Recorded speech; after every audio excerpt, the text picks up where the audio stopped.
that's government or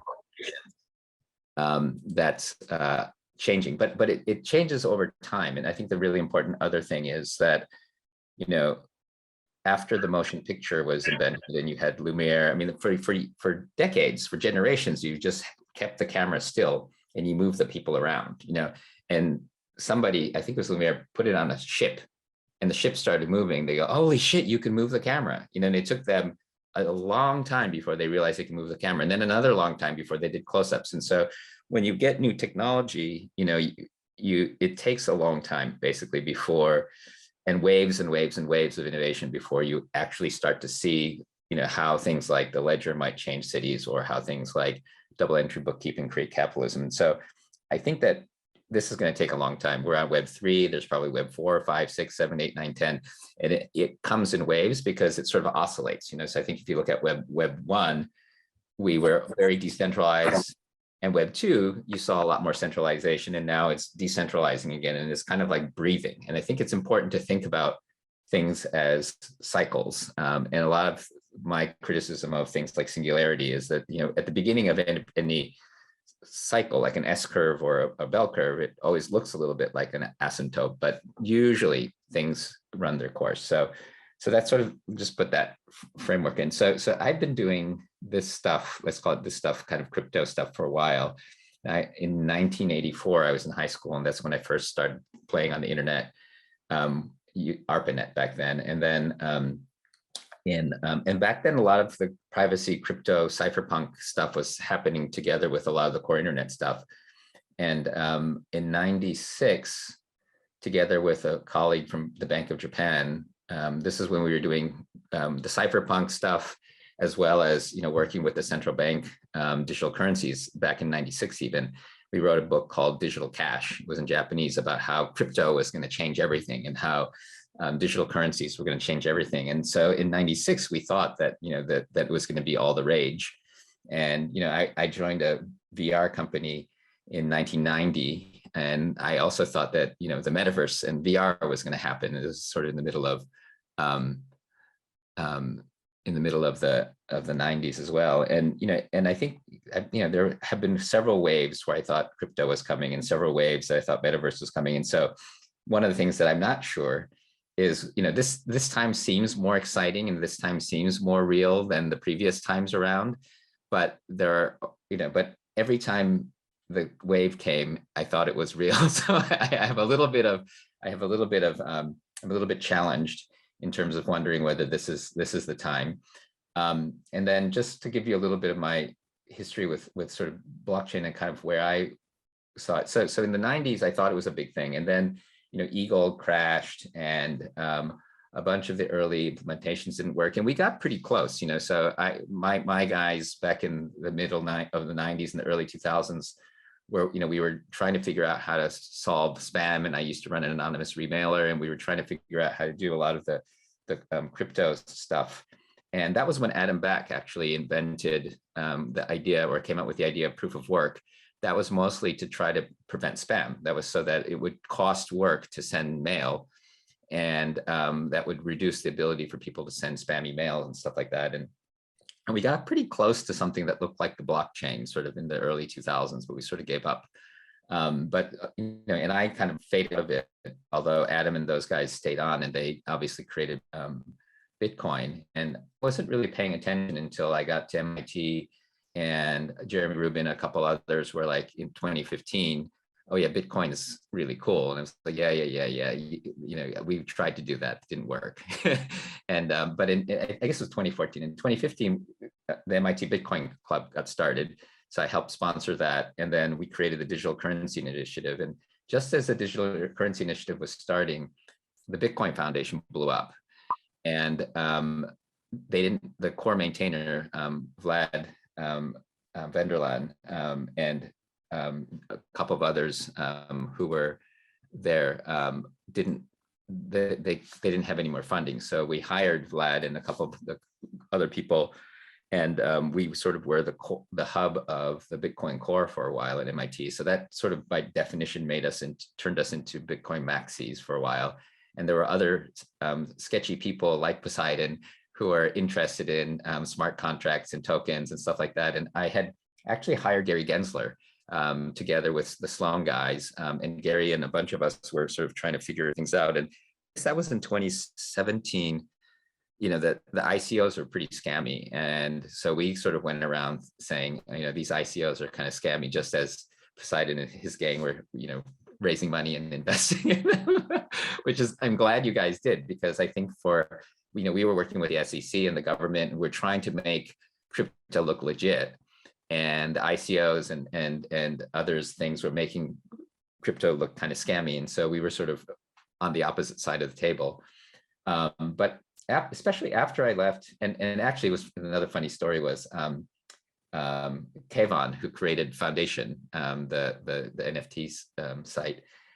He's married to a friend of mine's daughter, and he came and I wanted to work with the DCI, and I tried to convince him that Ethereum was a scam and that he shouldn't go, but he did, and he made Foundation. And so I'm glad he didn't listen to me.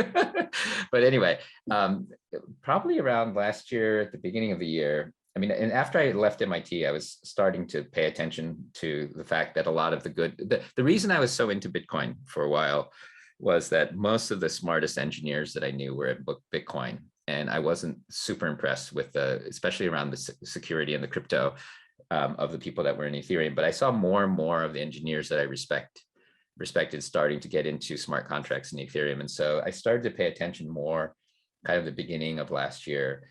And then once I got into the sort of ETH land, I realized that there was a lot going on that the Bitcoin people weren't paying attention to. So I started running as fast as I could last year. And I think that's sort of Poseidon and I crossed paths again, I think after I was already running at 150% to try to catch the train. And I feel like I just finally got on the train, and I'm new on the sort of Web3 train, but at least there's some familiar faces, and I'm glad that Outliers has been on the train for a while, because you've got a pretty good hub. And so right now what I'm trying to do is, one, figure out what I can do to help, and two, try to figure out what this means in the context of this bigger wave that I've been part of. And I'll also say a couple of things that are related to this, and it relates to your conversation later about the downturn as well. But it's important to remember that a lot of times the innovation happens when you bring somebody with an understanding of the sensibility of the past together with the sensibility of the new. So one good example I think is the Industrial Revolution. So the Industrial Revolution was about making factories to automate and mass produce things, right? And so before that, you had masters and artisans and apprentices, and you'd build, let's say, shoes, and there was like lots of little shoemakers, and the shoemakers you would apprentice in, and everybody did everything by hand. And then the shoemaking became automated, and it put a lot of these guys out of business. But if you look at most of the manufacturing, the initial factories that put all the workers out of business were generally people who used to be artisans, who figured out how to build the factories, and they were unlocked because capital became available. So not most of the artisans went out of business, but some of the artisans figured out that with capital they could create automation. It wasn't some non-artisan coming in and figuring out the shoe business. It was somebody in the shoe business figuring out how to automate their own business. And I think there's something to that. And I think that one of the things that's interesting for me as I watch how governments and how investment banks and stuff are looking at Web3 is watching who of the old guard are moving in with the new guard. So you see, like when I look at, cap tables for VCs these days, most of the Silicon Valley guys aren't there, but a few of them are, right? And the few of them, and some of them have been running in Web3 for a while now. And so to me, the sort of outlier new guys, like many of you here, plus some of the outlier old guard, that combination I think is really important. So there's a project that I started talking to recently, and Poseidon, I'll connect you to them soon. But there are a bunch of ex-Goldman Sachs partners who are creating a token called Rain. And it's pretty interesting. I mean, they've got, quants, and people have been doing all kinds of hardcore traditional investment banking, trying to figure out, well, what does a combination of the Goldman Sachs partnership, the Mitsubishi Keiretsu, and startup incubator, if you mash that together, what does it look like? And there are lots of, very old school family offices now slowly trying to figure this stuff out. And but they're not looking at it from the same place. They're looking at it from the lens of kind of sort of generations and generations of sort of quiet backroom finance people. And what, for an investment bank, what does book building look like with tokens, right? What does an auction look like? What do closed networks look like? And the culture is very different than the Web3 culture, but you can sort of see at the edges of the old culture of investment bankers and the new Web3 culture, there's this kind of interesting synergy happening. And so I'm trying to, one, look for those sorts of places where that crossover is happening. Also with government, I think that there are lots of government people. And again, generally governments are sort of stupid on the surface because there's a lot of politics and there's a lot of stuff that they can say and can't say. But a lot of these government agencies do have really smart people who have been kind of up to their eyeballs in Web3, and they're coming up with really interesting plans and things like that. And so, I think that as we start to build companies and start to do things, we're sort of jumping around jurisdictions, trying to be able to be as flexible as possible, but and not get in trouble. But I do think that there are some pretty interesting opportunities for governments to do things and for us to do things with governments. And I think that that's, again, going to take a little while. And I think, like you see that the British trying to be progressive right now, Japan, and I can tell you a little bit about Japan, but I think that the thing that's happening in Japan is that last year, the Japanese government, especially the ruling party, they had been trying to reboot the Japanese economy. So they had this initiative for rebooting the economy, and they had this other phrase that they started using called a new kind of capitalism, and they kept saying that. And then they also talked about how important startups are and stuff like that.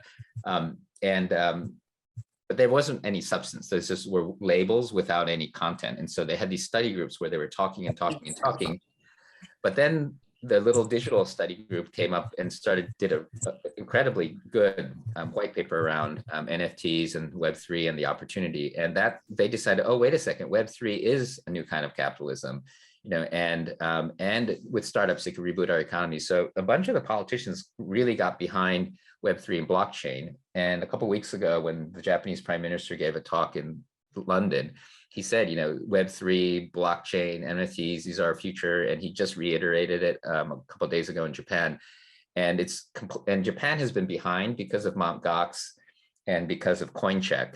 The Japanese sort of bureaucracy has just made a whole bunch of things illegal. Like you can't, it's very difficult to list tokens. It's, and you need a permit to do exchanges. You need, the taxation regime is really horrible, and everything is really bad right now in Japan around from a regulatory perspective. But right now, the politicians are trying to have reform across the board. And there's some resistance from the bureaucracy side because I think they feel like they've sort of held us back for a good reason. But I think that there's a reasonable chance that the politicians will be able to push through a bunch of reform, and they'll try to make Japan, including everything from entrepreneurs, visas for crypto entrepreneurs and things like that. There's a whole bunch of ideas on the table. I'm working on trying to create a sandbox so that we can do startups that are not permitted from a regulatory regime as experiments and things like that. So we'll see. And we're probably going to work quite closely. We're going to try to work closely with Singapore as well on this, so that maybe there's a architecture where we can do things in Singapore that we can't do in Japan. And then we have sort of a Japan-Singapore relationship and things like that. So those are some ideas that we have. And maybe I'll slow down and because I can go on, and I can also tell war stories, but I'm not sure what elements are the most interesting. I mean, I guess the last thing I'll say, and we know we're going to talk about it during the downturn conversation, but when the first internet bubble burst, I just went aggressively into Silicon Valley, and that was when I met Larry and Sergey before they were public. I met, like when you had parties, everybody would show up, and if you remember, the stock price went back to before the internet. It was like, let's pretend it didn't happen again. But all of the people who were just there for the money were gone.